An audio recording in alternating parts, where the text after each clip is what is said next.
నియతకు మోసాలకు మధ్య ఎన్నికలు జరుగుతున్నాయని సీఎం జగన్ అన్నారు. గుంటూరు జిల్లాలోని పొన్నూరులో రోడ్ షో నిర్వహించిన జగన్ చంద్రబాబుపై ఫైర్ అయ్యారు. చంద్రబాబు తనను బచ్చా అంటూ ఇష్టం వచ్చినట్లు తిడుతున్నారని వ్యాఖ్యానించారు. తాను బచ్చానే అయితే అన్ని పార్టీలతో పొత్తు ఎందుకు పెట్టుకున్నానని ప్రశ్నించారు. 14 ఏళ్లు సీఎంగా ఉండి ప్రజలకు మంచి చేసే ఒక్క పథకమైన అమలు చేశారా అని అడిగారు. విశ్వసనీయత ఉన్న మీ ప్రభుత్వం మీద విలువలు విశ్వసనీయత లేని చంద్రబాబు ఎలా నోరు పారేసుకుంటున్నారో మీరంతా చూస్తున్నారు కదా. ఆయన హయాంలో ఆయన ఏం చేశాడు, ఆ చేసిన మంచేమిటి అని ఆ మంచిని చూపించి ఓట్లు అడగాల్సింది పోయి ఆయన మీటింగులో ఆయన చేస్తా ఉన్నది ఏమిటి అనంటే జగన్ను తిట్టి తిట్టి తిట్టి తిట్టి తిట్టి తిట్టి తిట్టి పెడతా ఉంటాడు ఈ పెద్ద మనిషి చంద్రబాబు. ఈ మధ్య చంద్రబాబు నన్ను ఒక బచ్చా అంటున్నాడు. ఈ మధ్య చంద్రబాబు నన్ను ఓడిపోయే కాలం వచ్చినప్పుడు హైదరాబాదుకు వెనక్కిపోయే కాలం వచ్చినప్పుడు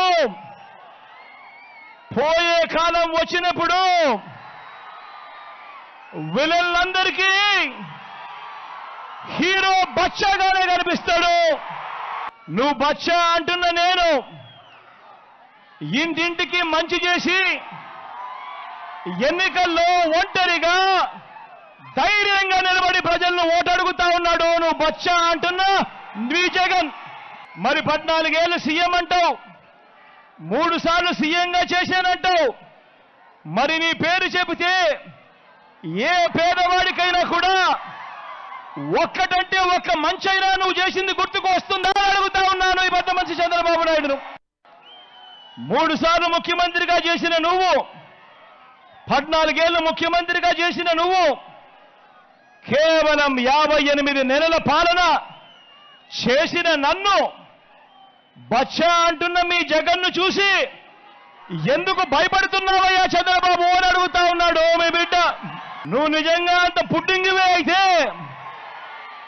బచ్చా అంటున్న నన్ను ఎదుర్కొనేదానికి ఇన్ని పార్టీలతో పొత్తులెందుకయ్యా అని అడుగుతా ఉన్నాను చంద్రబాబును. అవ్వ తాతల 3000 పెన్షన్ గాని, ఓ నేతన్న నేస్తం గాని, ఓ విద్యా దీవెన గాని, ఓ వసతి దీవెన గాని, ఓ జగనన్న తోడు గాని, ఓ జగనన్న చేదోడు గాని, ఓ మత్స్యకార భరోసా గాని, ఇలాంటి పథకాలన్నీ కూడా నువ్వు బచ్చా అని అంటా ఉన్నా మీ జగన్ చేసినప్పుడు నువ్వెందుకయ్యా 14 సంవత్సరాలు ముఖ్యమంత్రిగా ఉండి నువ్వెందుకయ్యా ఇలాంటిది ఒక్కటంటే ఒక్కటి కూడా చేయలేకపోయావు అని అడుగుతా ఉన్నాడు మీ బిడ్డ. ఇప్పుడు ఎన్నికల వేళ ప్రజలను మళ్ళీ మోసం చేసేందుకు జగన్ ఈ 5 సంవత్సరాలలో చేసిన ఈ పథకాలని నువ్వు కూడా చేస్తాను అని చెబుతున్నావు అంటే దాని అర్థమేమిటి అని అడుగుతా ఉన్నాను ఈ పెద్ద మనిషి చంద్రబాబు నాయుడు. మీ అందరితోనూ అందుకే చెప్తా ఉన్నా, మళ్ళీ వాలంటీర్లు మళ్ళీ మీ ఇంటికే రావాలన్నా, పేదవాడి భవిష్యత్ మారాలన్నా, పథకాలన్నీ కొనసాగాలన్నా, ఆ పథకాలన్నీ ఇంటికే రావాలన్నా, మన పిల్లలు, మన చదువులు, మన బడులు బాగుపడాలన్నా, మన వైద్యము, మన ఆరోగ్యము, మన వ్యవసాయము ఇవన్నీ కూడా మెరుగుపడాలన్నా మీలో ప్రతి ఒక్కరికి కూడా తెలియజేస్తా ఉన్నాను, ఇవన్నీ జరగాలంటే ఫ్యాన్ గుర్తు మీద 2 బటన్లు నొక్కాలి.